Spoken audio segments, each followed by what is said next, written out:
Et si je vous disais que vous pourriez marcher au même endroit où Jésus a été jugé, flagellé et crucifié? Ce n'est pas une histoire, c'est la réalité. Imaginez-vous debout sur la terre qui a ressenti autrefois le poids de la croix qu'il portait, ou touchant la pierre sur laquelle il est tombé, épuisé et blessé, tandis que la foule criait sa condamnation. Aujourd'hui, je vous invite à faire un voyage spirituel et physique à travers les 5 lieux réels qui ont marqué les dernières heures de Jésus. Chacun de ces sites est non seulement un témoignage historique, mais offre également une réflexion profonde sur la foi et le sacrifice.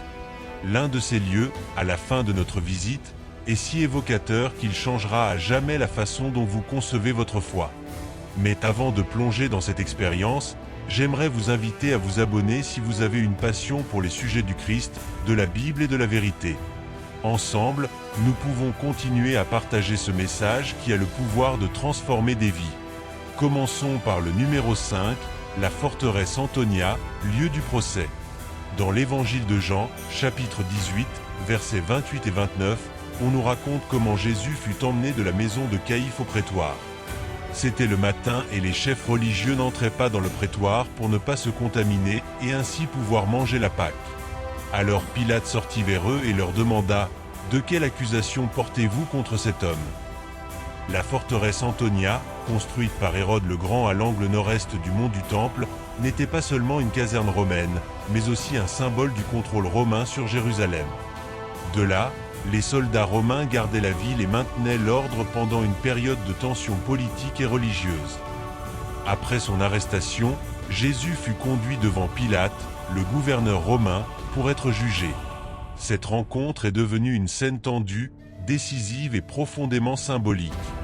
Jésus, innocent, a dû faire face aux accusations portées par les chefs religieux qui craignaient son influence. Pilate, déchiré entre son devoir et la crainte du peuple, tenta de lui faire assumer la responsabilité de la décision. Dans Matthieu 27, chapitre 24, il est décrit comment Pilate, voyant que rien ne se passait et que le tumulte augmentait, prit de l'eau et se lava les mains devant le peuple, proclamant « Je suis innocent du sang de ce juste. Qu'il vous soit fait !» Cet acte symbolise non seulement sa tentative de se dissocier de sa culpabilité, mais reflète également la lutte entre la politique, la religion et la peur, qui entre en collision avec la vérité incarnée en Jésus. La forteresse Antonia n'est donc pas seulement un site historique, c'est un rappel des décisions difficiles que nous devons prendre dans la vie et de la façon dont la vérité est souvent obscurcie par la peur et la pression sociale. En parcourant ces lieux, nous pouvons réfléchir à nos propres croyances et au courage qu'il faut pour défendre la vérité, même face à l'adversité. Que pouvez-vous visiter aujourd'hui sur le chemin de la Passion du Christ? Sous le monastère des Sœurs de Sion, sur l'actuelle Via Dolorosa, se trouve une ancienne dalle connue sous le nom de Lithotroto, qui signifie en grec « route pavée ». Ce lieu est d'une grande importance historique, car on pense qu'il faisait partie de l'esplanade du prétoire, où Jésus a été jugé. À cet étage, on peut voir des inscriptions romaines gravées dans la pierre, ainsi que des signes qui suggèrent que des jeux s'y déroulaient entre soldats qui se moquaient des condamnés. C'est un lieu où l'histoire et la spiritualité s'entremêlent, et il est possible que Jésus se soit trouvé ici pendant que les soldats se moquaient de lui mettaient une tunique et une couronne d'épines et le battaient, transformant un moment de souffrance en un spectacle cruel. En continuant notre visite, nous arrivons au numéro 4, l'église de la flagellation, le lieu de la punition. Dans l'évangile de Jean, chapitre 19, versets 1 à 3, il est raconté « Alors Pilate prit Jésus et le fit flageller. Les soldats tressèrent une couronne d'épines et la posèrent sur sa tête. Ils le revêtirent d'un manteau de pourpre et lui dirent « Salut, roi des Juifs !» Et ils l'ont giflé.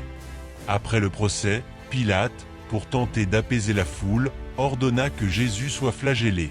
Cette punition était brutale et était exécutée avec des fouets appelés flagrum, qui avaient des morceaux d'os ou de métal à leur extrémité, conçus pour causer un maximum de douleur et de souffrance. Les soldats ne se sont pas limités à infliger des souffrances physiques à Jésus, mais ils se sont moqués de lui, l'ont humilié, avec sarcasme, l'ont déguisé en roi, lui crachant au visage. Malgré la cruauté qu'il a subie, Jésus n'a pas ouvert la bouche ni répondu à leurs attaques. Ce silence et cette souffrance ont accompli les prophéties d'Isaïe, qui a écrit dans Isaïe 53, 5. « Mais il était blessé pour nos péchés, brisé pour nos iniquités. Le châtiment qui nous donne la paix est tombé sur lui, et c'est par ses meurtrissures que nous sommes guéris. Aujourd'hui, au début de la Via Dolorosa, se dresse l'église de la Flagellation, construite au XIXe siècle par les franciscains sur l'emplacement d'une ancienne église croisée. Ce lieu sacré commémore non seulement la souffrance de Jésus, mais invite également les visiteurs à réfléchir au sacrifice qu'il a fait pour l'humanité. En parcourant ces lieux, on peut sentir l'histoire vivante et la profonde spiritualité émaner de chaque coin, nous rappelant le coût de la rédemption et l'importance de la foi dans nos vies. À l'intérieur de l'église de la Flagellation, les vitraux racontent l'histoire de Jésus couronné d'épines et moqué. Chaque image est un rappel vivant de leur souffrance et de leur sacrifice. Devant l'autel se dresse une colonne en témoignage de l'instrument auquel Jésus fut attaché lors de la flagellation. L'atmosphère à l'intérieur est solennelle et respectueuse. De nombreux pèlerins s'arrêtent pour prier en silence, touchant la pierre qui a été témoin de tant de douleur. Chaque recoin de ce lieu sacré est imprégné d'un profond sentiment de douleur, mais aussi d'amour rédempteur, un amour qui transcende la souffrance et offre de l'espoir. En poursuivant notre itinéraire, nous arrivons à la Via Dolorosa, plus précisément à la 5e station, appelée la deuxième chute. Dans l'évangile de Luc, chapitre 23, verset 26, il est raconté: ils l'emmenèrent, saisirent un certain Simon de Cyrène, qui revenait des champs, et le chargèrent de la croix, afin qu'il la porte derrière Jésus. La Via Dolorosa est le chemin emprunté par Jésus portant la croix jusqu'au calvaire. Tout au long de ce parcours, nous trouvons 14 stations qui commémorent les moments marquants de sa passion. La 5e station est l'une des plus émouvantes, car ici, selon la tradition, Jésus tombe pour la 2e fois. Son corps, épuisé et faible, ne peut plus le supporter, mais malgré sa faiblesse, il n'abandonne pas. Il se lève et continue son voyage, un voyage qui n'est pas seulement un voyage de douleur physique, mais aussi de rédemption pour toute l'humanité. Que pouvez-vous visiter aujourd'hui à cette gare?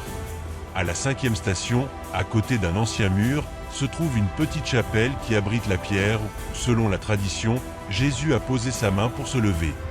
De nombreux pèlerins touchent cette pierre avec révérence, la reconnaissant comme un symbole d'humanité, de souffrance et de force.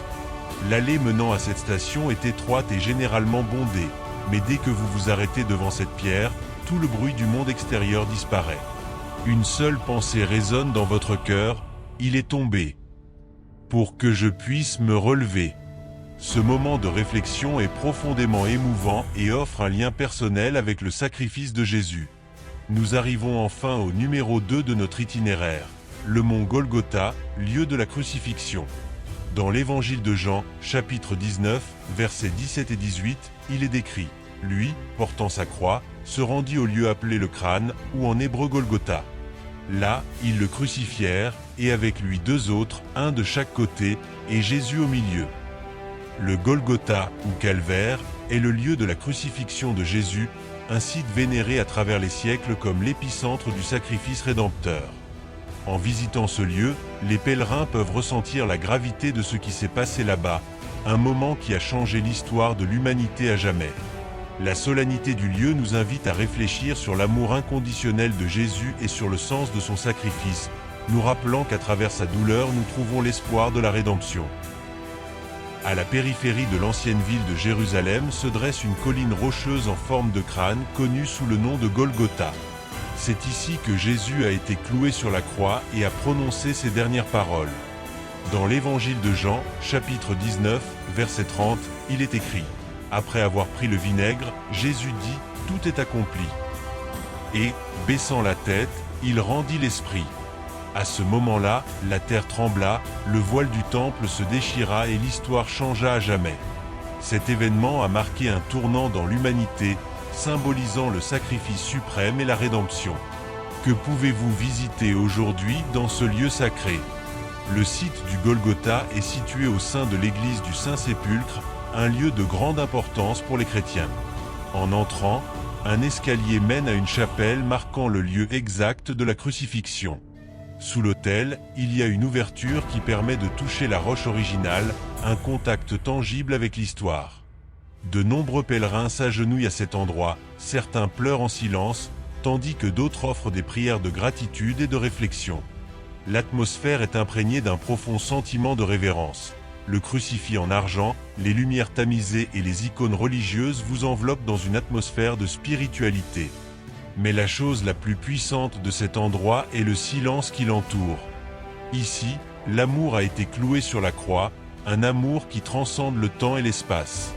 Nous arrivons maintenant au point 1 de notre visite, la basilique du Saint-Sépulcre, qui abrite le tombeau vide. Dans l'évangile de Jean, chapitre 20, verset novembre 2012, nous lisons « Le premier jour de la semaine, de grand matin, comme il faisait encore obscur, Marie de Magdala se rendit au sépulcre et vit que la pierre avait été ôtée du sépulcre. Pendant ce temps, Marie se tenait dehors en train de pleurer. Elle se baissa en pleurant et regarda dans le tombeau. Elle vit 2 anges vêtus de blanc, assis, l'un à la tête et l'autre aux pieds, à l'endroit où avait été couché le corps de Jésus. Jésus a été enterré dans un nouveau tombeau, creusé dans le roc, dans un jardin près du lieu de la crucifixion. Et le 3e jour, il ressuscita, laissant le tombeau vide et scellant ainsi la victoire sur la mort. Que pouvez-vous visiter aujourd'hui dans ce lieu important? Le tombeau est situé à l'intérieur de la basilique du Saint-Sépulcre, dans un sanctuaire connu sous le nom d'édicule.